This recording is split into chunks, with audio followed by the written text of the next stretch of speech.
आणि यानंतर पुढच्या 5 मिनिटात घेऊया टॉप 20 घडामोडींचा नॉनस्टॉप आढावा। एअर इंडिया आणि राजकीय नेते यांच्यामध्ये होणारा वाद काही नवीन गोष्ट राहिलेली नाहीये। शिवसेना खासदार रवींद्र गायकवाड यांनी एअर इंडियाच्या कर्मचाऱ्याला चपलेने मारल्याचं प्रकरण ताजं असताना एअर इंडियाकडून मनसेचे अध्यक्ष राज ठाकरे यांना सिक्युरिटीसह विमान प्रवासाला परवानगी नाकारण्यात आली आहे। स्वाभिमानी शेतकरी संघटनेचे अध्यक्ष राजू शेट्टी यांनी 140 किलोमीटरची आत्मक्लेश यात्रा पूर्ण केलेली आहे। दरम्यान प्रचंड उन्हामुळे आणि शरीरातील पाण्याचं प्रमाण कमी झाल्यामुळे शेट्टींची प्रकृती खालावली आहे। डॉक्टरांनी त्यांना आरामाचा सल्ला दिलाय, मात्र कुठल्याही परिस्थितीत 30 मे रोजी आत्मक्लेश यात्रा राजभवनावरती पोहोचणार अशी माहिती राजू शेट्टी यांनी दिली आहे। खासदार राजू शेट्टी यांनी पुणे ते मुंबई काढलेल्या आत्मक्लेश यात्रेत राजू शेट्टी यांचा मुलगा सौरभ शेट्टी देखील सहभागी झालाय। विशेष म्हणजे सौरभने देखील पुण्याहून मुंबईपर्यंत पायी चालत यात्रेचा प्रवास केलाय। शिवाय राजू शेट्टींच्या नेतृत्वातील आत्मक्लेश यात्रेच्या माध्यमातून शेतकऱ्यांच्या मागण्या घेऊन तोही राजभवनावरती धडकणार आहे। भाजपच्या शिवार संवाद यात्रेदरम्यान आमदार महेश लांडगे यांनी साताऱ्यातील शेतकऱ्यांशी संवाद साधला। यावेळी कोणताही शेतकरी नाराज नसून उलट भाजप सरकारवरती खुश असल्याचा साक्षात्कार लांडगे यांना झाला। कोणताही शेतकरी कर्जमुक्तीबाबत बोलत नसल्याचं लांडगेंनी सांगितलं। नाशिकचे भाजप नगरसेवक हेमंत शेट्टी यांना एका हत्या प्रकरणात पोलिसांनी अटक केली आहे। तब्बल 20 महिन्यांच्या तपासानंतर जालिंदर उगलमुगले याच्या हत्येप्रकरणी हेमंत शेट्टीसह 5 संशयितांना अटक करण्यात आली आहे। न्यायालयाने त्यांना 1 जूनपर्यंत पोलीस कोठडी सुनावली आहे। मुंबईतल्या आर्थर रोड कारागृहात शिक्षा भोगणारे राष्ट्रवादी काँग्रेसचे ज्येष्ठ नेते छगन भुजबळ यांनी तुरुंगातूनच सहकार मंत्री सुभाष देशमुख यांना पत्र लिहिलंय। नाशिक जिल्हा बँक आर्थिक अडचणीत असून शेतकऱ्यांना पीक कर्ज मिळण्यास अडथळे येत असल्याची समस्या त्यांनी या पत्रातून मांडली आहे। आणि आता एक सुखद बातमी, पुढील 2 दिवसात मॉन्सून केरळात दाखल होणार आहे अशी माहिती मुंबई प्रादेशिक हवामान खात्याने दिली आहे। तर महाराष्ट्रात देखील 2 ते 3 जून दरम्यान पूर्व मोसमी पाऊस होण्याची शक्यता कृषी हवामान तज्ज्ञ रामचंद्र साबळे यांनी वर्तवली आहे।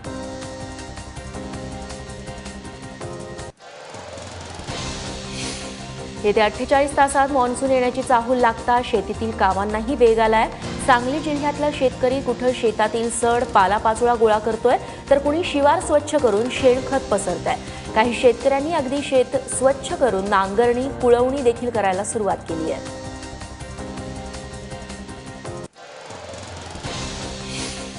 अकोला जिल्ह्यातील मूर्तिजापूर शहरात अचानक मॉन्सूनपूर्व पावसाला सुरुवात झाली आहे। काल दुपारी 4:30 वाजण्याच्या सुमारास वादळी वाऱ्यासोबत इथं पावसाला सुरुवात झाली। तिकडे अमरावतीत देखील मुसळधार पावसामुळे कृषी उत्पन्न बाजार समितीत शेकडो क्विंटल माल पावसात भिजला।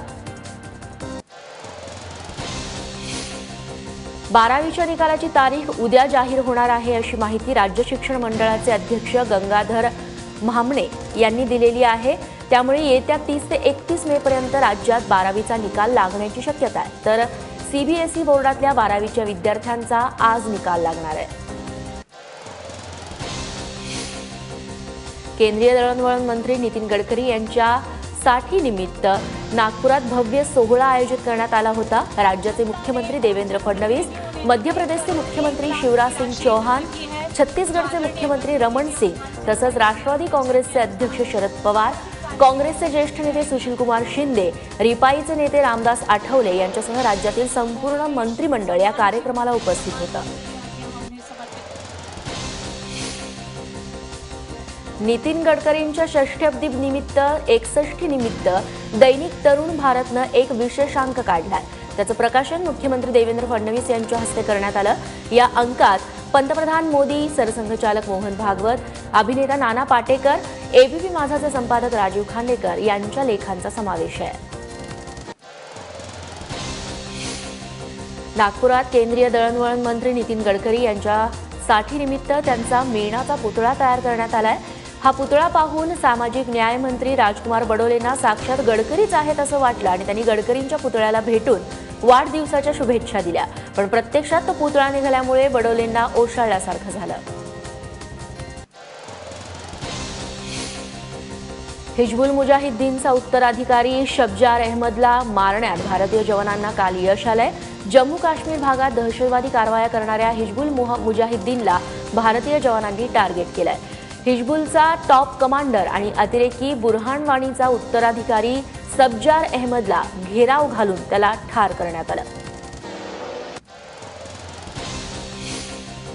भारताच्या ईशान्य बाजूला असणारा नेपाळ देश पुन्हा एकदा हिंदू राष्ट्र म्हणून घोषित होण्याची शक्यता आहे. 2008 सालापर्यंत नेपाळमध्ये राजेशाही असताना नेपाळ हिंदू राष्ट्र म्हणूनच ओळखलं जायचं. भारतात केंद्रात बीजेपीची सत्ता आणि उत्तर प्रदेशमध्ये योगी सरकार आल्यानंतर नेपाळ देखील हिंदू राष्ट्र म्हणून घोषित व्हावं अशा मागण्या होऊ लागल्या आहेत.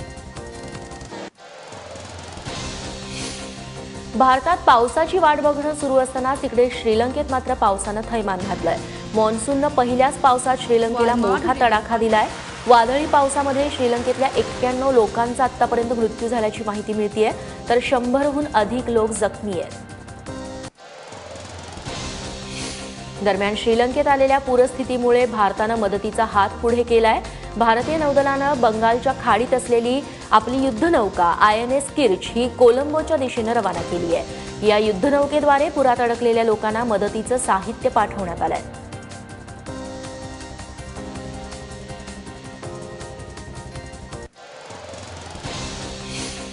आता बातमी मास्टर ब्लास्टर सचिन तेंडुलकरच्या चाहत्याची. सोलापुरातील किशोर चंडक या चाहत्यानं सचिननं केलेल्या सेंचुरीजमधल्या धावांचा क्रमांक असलेल्या नोटांचा अल्बम तयार केलाय. गेल्या 20 वर्षांपासून किशोर चांडक यांनी हा संग्रह जमवलाय. चीनमधल्या ताईशान शहरामध्ये चक्क पिंजलेल्या ढगांचा समुद्र अवतरला. डोंगर उतारावरती वसलेल्या या शहरावरती ढगांची दाट चादर पसरली. हे दृश्य बघण्यासाठी लाखो पर्यटकांनी या शेजारच्या डोंगरांवरती हजेरी लावली. निसर्गाच्या या चमत्कारामुळे या शहराला चक्क स्वर्गाचं रूप प्राप्त झालं होतं.